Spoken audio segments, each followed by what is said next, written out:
Hello YouTube! I'd like to tell you a trash picking story. This story took place during the 1980s when I was a little kid, maybe about 10 or 11 years old. When I was a kid, I used to go up and down the alleys looking for junk, stuff to tinker around with and learn stuff with. I was an introverted kid. I liked my alone time, and tinkering around with junk just kept me out of trouble. I wasn't into sports like any of the other kids. So yeah, tinkering around with junk when I was a little kid, it kept me out of trouble. If I didn't have junk to tinker around with, maybe I would have been breaking windows. I don't know. But yeah, I used to find old TVs. I brought home a couple console stereos, numerous bicycles in the trash.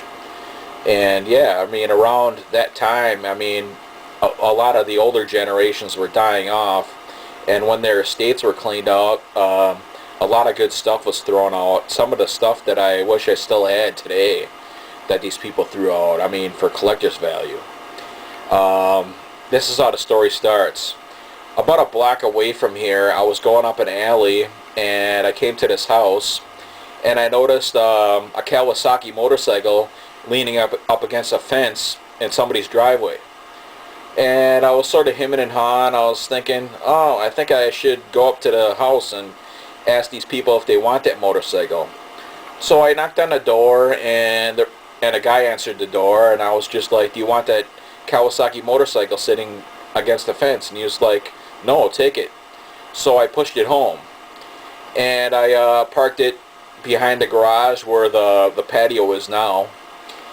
And I didn't know what to do with this motorcycle. I wasn't really mechanically inclined with engines yet. Besides, I was too short to ride the motorcycle since I was maybe 10 or 11 years old at the time. And I was thinking what to do with it, and I decided to give the motorcycle to my brother because he was like 17 at the time, or 18. And he was gone that night, so I wrote him a note. And I told him he could have the motorcycle, and when he came home, he read the note. He was like, wow, thanks. He was really pleased. Despite we didn't always get along.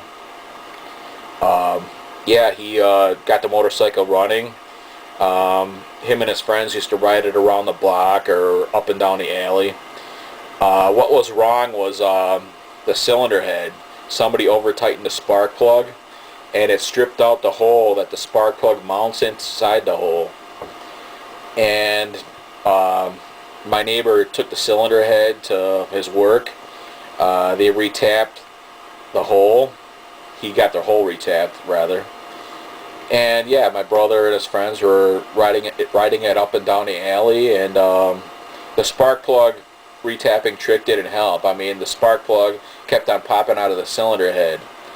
And after a while, my brother gave it to this guy named Kevin, one of his friends that got kicked out of his parents' house and was staying at our house for a while until he got a place to stay. And after Kevin got it, the motorcycle just vanished. It was a 1972 Kawasaki. It was kind of like a dirt bike type. It had the Enduro fender in the front.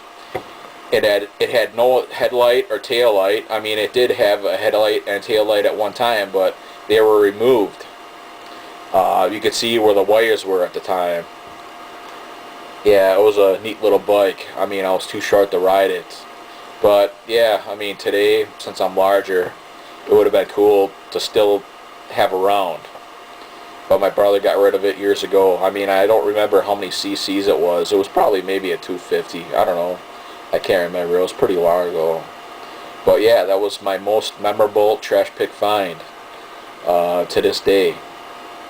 Of course, I came across a lot of trash pick finds, but yeah, that 72 Kawasaki motorcycle, that dirt bike, it was probably one of my most memorable ones.